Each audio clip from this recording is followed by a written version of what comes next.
So, you'll have to remind me again, why exactly did you choose to come here? No, what I mean is, why did you choose to come here? To Ketterdam? I understand well enough why you left Ravka. Believe me, I can certainly understand that. As much as I wish you would join us, I do understand why some people don't have a desire to fight the way that we do. But certainly, you must have had other options beside Ketterdam. At least, options that were somewhat nicer. And this was the only language you were able to learn. I suppose that does make sense. Makes a great deal of sense, actually. If you're trying to fit in seamlessly and start a new life, you certainly need to pick a place where you can speak the language well enough, especially if you're doing all of this on your own without any help from a local. Are you doing this all on your own? I don't mean that. Clearly, you have several other co-workers here, others who are very skilled at what they do, though they can't quite get the flavors that you do, and certainly not as quickly. No, I don't mean this business, I mean, in your life, are you alone? Do you have any friends aside from myself and Kaz, or any family to take care of you? I'm certain you can look after yourself, but it's always nice to have a bit of extra help, a bit of extra support, especially around here. There was a plague not too long ago. You know about that, don't you? If you were to get sick, who would be there to look after you then?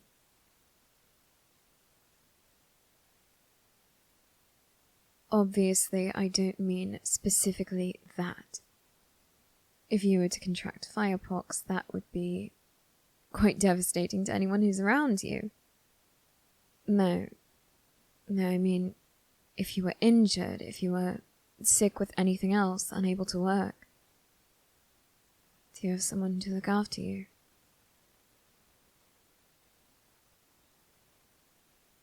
It's a bit different for me.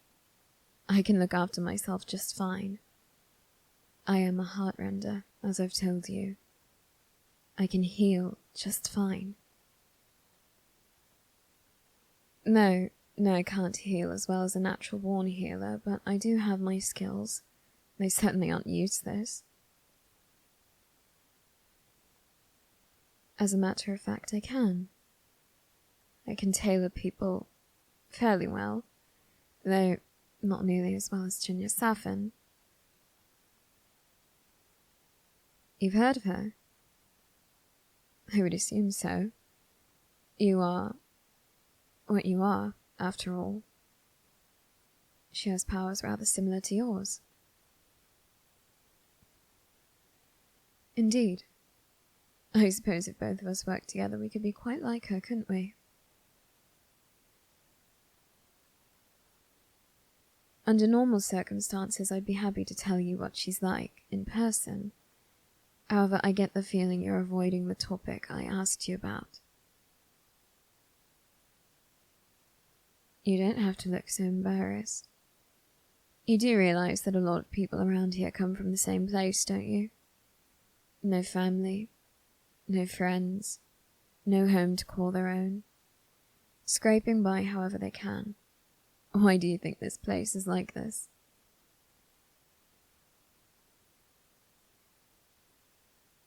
I see. Your family is still in Ravka. You didn't tell them that you were leaving. No, I don't think that was wrong of you.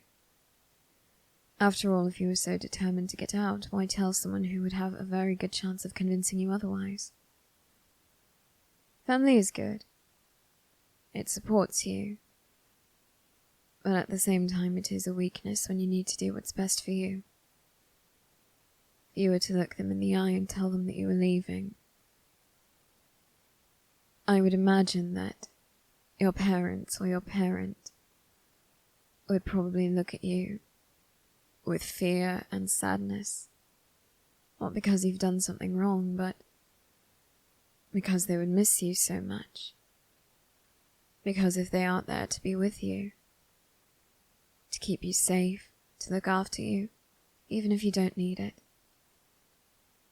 they'd be terrified out of their minds. And any siblings, if you have them, they would beg you to stay, I would imagine. They wouldn't want to be without you, especially not forever. You could try to tell them they could come with you, that they would insist that this is their home. They can't just leave it. Depending on how your parents are, they might try to ask you why you would want to leave them, why you would do something like this. Even if you aren't doing anything wrong, they can make you feel that way. I know some of them don't intend to do that, but even so, it is rather convincing, isn't it? Is that what you were afraid of?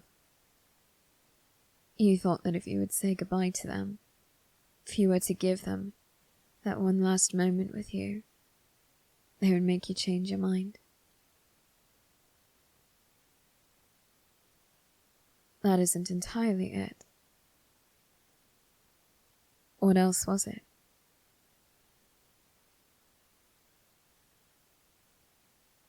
You were the only Grisha in your family. You wanted to keep them safe.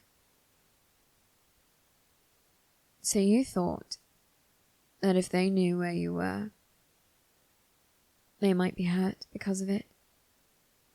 They might be perhaps taken into custody by someone who is looking for you. They might be held hostage, used against you. Is that what it is?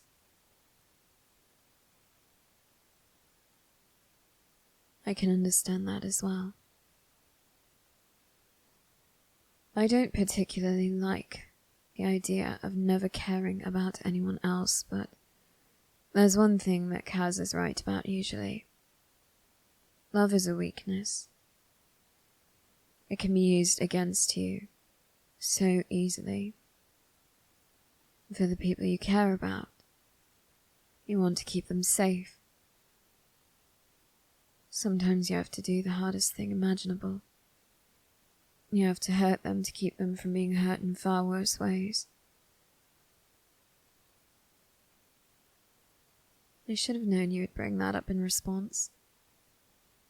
Yes, that is something that I've faced.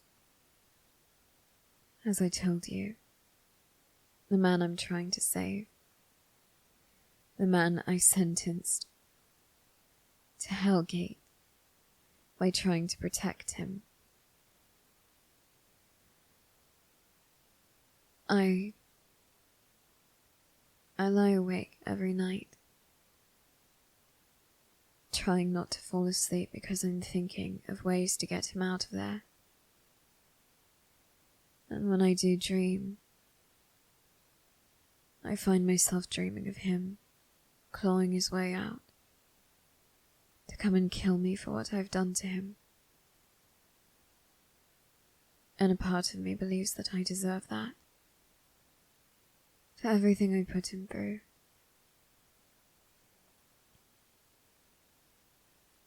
What do I feel for him? He kept me alive. He could have killed me any number of times, yet he didn't. I could have done the same to him, and I chose not to. He and I survived quite a lot. We were able to survive together. Only together.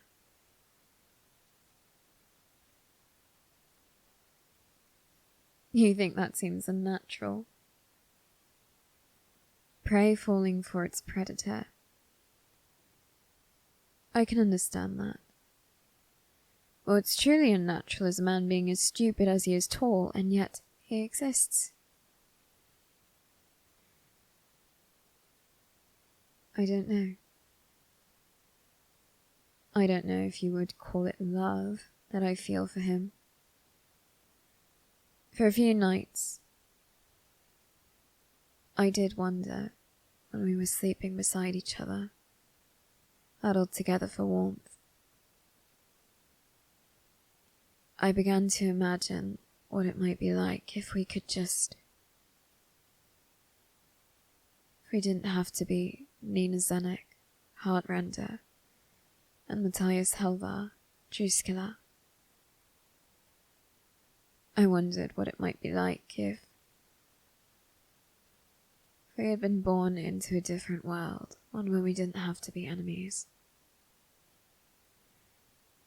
But of course, all of that went out the window the moment I sentenced him to this fate.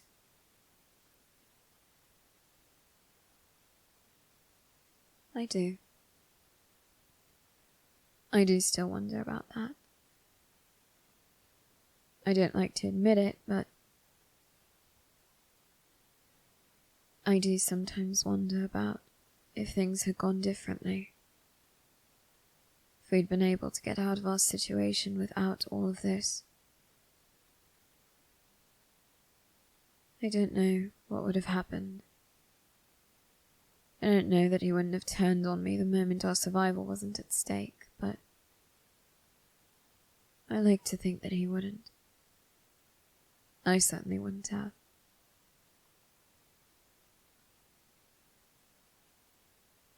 As I said, I don't know if you would call it love, what I feel for him. Maybe lust, but certainly not love at this point. Why am I so certain of it? Love is a very strong emotion. Love is something that overtakes your mind and makes you feel as if you're dying, but in the most wonderful way. Your heart races. Your mind seems to slip away from you, words dying on your tongue before you can speak them.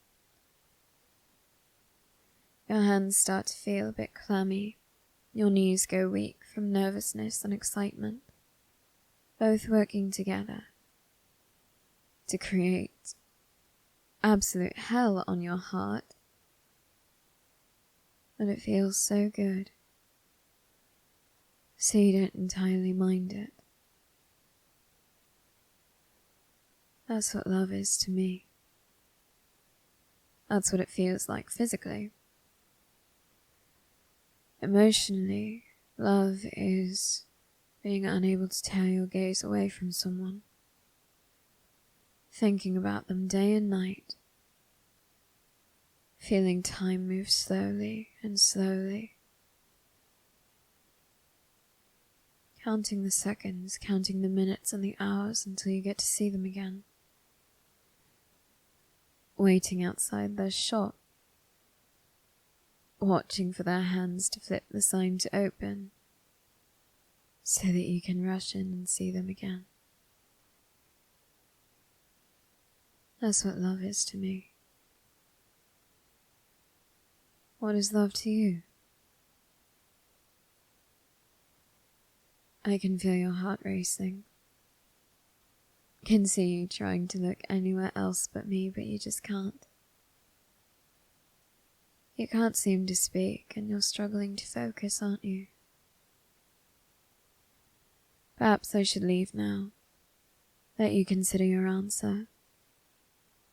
Who knows? Maybe you'll even find yourself missing me once I'm gone.